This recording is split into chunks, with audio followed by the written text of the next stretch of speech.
സുൽത്താൻ ബത്തേരി ഇടക്ക് ന്യൂസ് റൂമിലെ ചൂട് പിടിച്ച ചർച്ചകൾക്ക് ഇടമാവാറുള്ള ഒരു സ്ഥലമാണ് സുൽത്താൻ ബത്തേരി.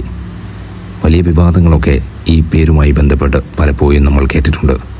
പക്ഷേ ഇന്ന് ഈ പേരിൻ്റെ വിവാദവുമായി ബന്ധപ്പെട്ട കാര്യമല്ല നമ്മൾ ചർച്ച ചെയ്യുന്നത്. Sultan Bathery clean city in Kerala എന്ന ഒരു ടാഗ് ലൈനോടുകൂടി ദേശീയ ശ്രദ്ധ ആകർഷിക്കുന്ന ഒരു സമയമാണിത്. മലയാളികൾക്ക് ഒരു ബോധമുണ്ട്, നമ്മളാണ് ഏറ്റവും വൃത്തിയുള്ള മനുഷ്യരെന്ന്. പലപ്പോഴും അത് തെറ്റാണെന്ന് നമ്മൾ തന്നെ തെളിയിച്ചിട്ടുമുണ്ട്. ബംഗാളിയെയും ബീഹാറിയെയും പുച്ഛഭാവത്തോടുകൂടി നോക്കിക്കാണുന്ന ചില മലയാളികളെങ്കിലും നിങ്ങളുടെ കൂട്ടത്തിലുമുണ്ടാവും. വൃത്തിയാണ് അവർ പറയാറുള്ള ഏക കാരണം. അവരെ മാറ്റി നിർത്തപ്പെടുവാൻ അവർ പറയാറുള്ള മികച്ച കാരണം വൃത്തിയാണ്. നമ്മൾക്ക് വൃത്തി കൂടുതലുണ്ട് എന്ന ഒരു ചിന്തയും നമുക്കിടയിൽ തന്നെയുണ്ട്. ഇന്ന് സുൽത്താൻ ബത്തേരിയെക്കുറിച്ചാണ്, ഇവിടുത്തെ ക്ലീൻ സിറ്റി എങ്ങനെ നടപ്പിലായി എന്നതിനെക്കുറിച്ചാണ്.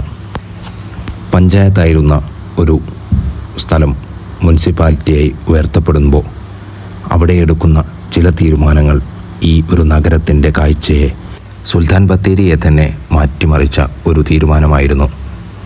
അതിനോട് 100% യോജിച്ച് നിന്ന ഇവിടുത്തെ നാട്ടുകാരും ഇവിടുത്തെ ഉദ്യോഗസ്ഥരും ഇവിടുത്തെ മുനിസിപ്പാലിറ്റി അധികൃതരുമെല്ലാം ഇതിന് കയ്യടി അർഹിക്കുന്ന ആളുകളാണ്. ഇന്ന് ബത്തേരി ഇന്ത്യയിലെ തന്നെ ഏറ്റവും വൃത്തിയുള്ള നഗരങ്ങളിൽ ഒന്നാണ്. ഇൻഡോറാണ് പലപ്പോഴും ഇന്ത്യയിലെ വൃത്തിയുടെ സെൻസസിൽ മികച്ചു നിൽക്കാറുള്ളത്. ആ നഗരം അതിനായി ഒരുങ്ങിയിരിക്കുന്നു, അതിനായി അവർ പ്രയത്നിക്കുന്നു എന്ന് നമുക്കെല്ലാവർക്കും അറിയാം. അതേ ശ്രേണിയിലേക്ക് നമ്മുടെ കേരളത്തിൽ നിന്നും ഒരു കൊച്ചു നഗരം അതേ ശ്രേണിയിലേക്ക് കടക്കുകയാണ്. ബത്തേരി എങ്ങനെയാണ് ഈ സ്ഥാനം നേടിയെടുത്തത് എന്ന് പലപ്പോഴും ചിന്തിച്ചിട്ടുണ്ടോ? നമ്മുടെ മറ്റുള്ള നഗരങ്ങൾക്ക് ഇതെന്തുകൊണ്ടാണ് സാധിക്കാത്തത് എന്നും നിങ്ങൾ ചിന്തിച്ചു നോക്കണം. കേരളത്തിലെ ഒരു നഗരവും ആസൂത്രണ മികവോടുകൂടി ഉണ്ടാക്കിയെടുത്ത നഗരങ്ങളല്ല. അതുകൊണ്ട് തന്നെ പലപ്പോഴും പല ബുദ്ധിമുട്ടുകളും നമുക്ക് എല്ലാ നഗരങ്ങളിലും ഉണ്ട് താനും. എന്നിരുന്നാലും ബത്തേരി അതിനെ മറികടക്കാൻ അതിൻ്റെ ഒരു ഉദ്യമം അവർ തുടങ്ങിക്കഴിഞ്ഞു. നിങ്ങൾ ഈ നഗരത്തിൻ്റെ തെരുവുകളിലേക്ക് നിങ്ങളുടെ കണ്ണുകളെ പായിക്കുക. അവിടെ ഒരു തുണ്ട് കടലാസോ ഒരു തുണ്ട് മിഠായിയുടെ കവറോ നിങ്ങൾ കാണുന്നേയില്ല.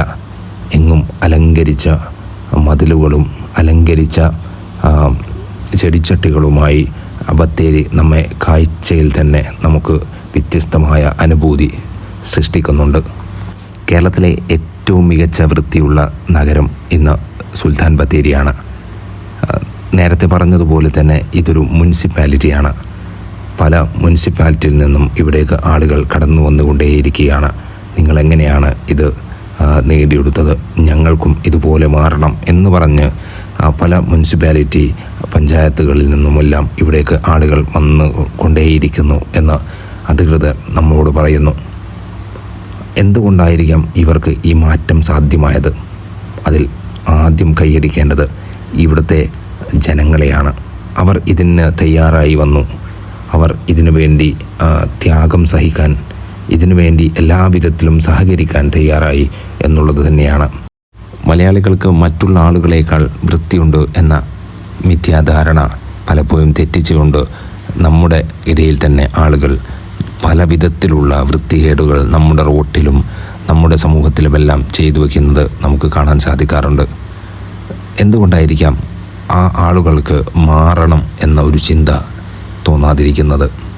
അവർ അതിനേക്കാൾ വൃത്തിയുള്ള സ്ഥലത്ത് ചെന്നുപെട്ടിട്ടില്ല എന്നുള്ളതായിരിക്കും അതിൻ്റെ ഉത്തരം. കാരണം വിദേശത്ത് ജോലിയെടുക്കുന്ന ആളുകൾ, നമുക്കറിയാം UK-യിലും യൂറോപ്പിലുമെല്ലാം പോയി വരുന്ന ആളുകൾ കേരളത്തെ കാണുന്നത് ഏത് വിധത്തിലാണ് എന്ന് നിങ്ങളുടെ സുഹൃത്തുക്കൾ ആരെങ്കിലും ഉണ്ടെങ്കിൽ നിങ്ങളൊന്ന് അവരോട് ചോദിച്ചു നോക്കുക. പല രീതിയിലും നമ്മൾ പിറകിൽ തന്നെയാണ് ഇപ്പോഴും. ഇന്ത്യയിലെ ഏറ്റവും നല്ല സ്റ്റേറ്റായി പലപ്പോഴും കേരളം മാറാറുള്ളത് നമുക്കെല്ലാവർക്കും സന്തോഷം നൽകുന്ന ഒരു കാര്യമാണ്. പക്ഷേ വൃത്തിയുടെ കാര്യത്തിൽ ഇനിയും നമ്മൾ ഒരുപാട് ദൂരേക്ക് യാത്ര ചെയ്യേണ്ടിയിരിക്കുന്നു എന്ന് നമ്മൾ തന്നെ മനസ്സിലാക്കുക. നമ്മുടെ തെറ്റുകൾ തിരുത്തി മുന്നോട്ട് പോയാൽ നമുക്ക് കേരളത്തിലെ അല്ലെങ്കിൽ ഇന്ത്യയിലെ ഏറ്റവും നല്ല സംസ്ഥാനമായി കേരളം മാറുമെന്ന കാര്യത്തിൽ യാതൊരു തർക്കവുമില്ല. വിദ്യാസമ്പന്നരായ ആളുകളാണ് കേരളത്തിലുള്ളത്. ഏത് മാറ്റത്തെയും കൈനീട്ടി സ്വീകരിക്കാം എന്നുള്ളത് കൊണ്ട് തന്നെ ഈ സുൽത്താൻ ബത്തേരി നേടിയെടുത്ത ഈ ഒരു കാഴ്ച നമ്മുടെ എല്ലാ തെരുവോരങ്ങളിലും നമുക്ക് സാധ്യമായ എല്ലായിടത്തും നമുക്ക് ഈ ഒരു രോഗം പകരേണ്ടതായിട്ടുണ്ട്. ഇവിടുത്തെ ജനങ്ങൾ നേടിയെടുത്ത ഈ ഒരു ചിന്ത നമ്മുടെ കേരളത്തിലെ എല്ലാ ജില്ലകളിലെയും എല്ലാ മുനിസിപ്പാലിറ്റികളിലെയും എല്ലാ പഞ്ചായത്തുകളിലെയും ആളുകൾ പകർത്തിയെടുത്ത് അവരുടെ പഞ്ചായത്തുകളിലും അവരുടെ മുനിസിപ്പാലിറ്റികളിലുമെല്ലാം ഈ ഒരു പദ്ധതി വിജയകരമായി പ്രവർത്തിക്കേണ്ടത് ഇന്ന് കേരളത്തിൻ്റെ കൂടി ആവശ്യമാണ്. നമുക്ക് മുന്നോട്ട് നടക്കാം വൃത്തിയോടെ, നല്ല മനസ്സോടെ, നല്ല ഉദ്ദേശത്തോടു കൂടി സുൽത്താൻ ബത്തേരിയോടൊപ്പം.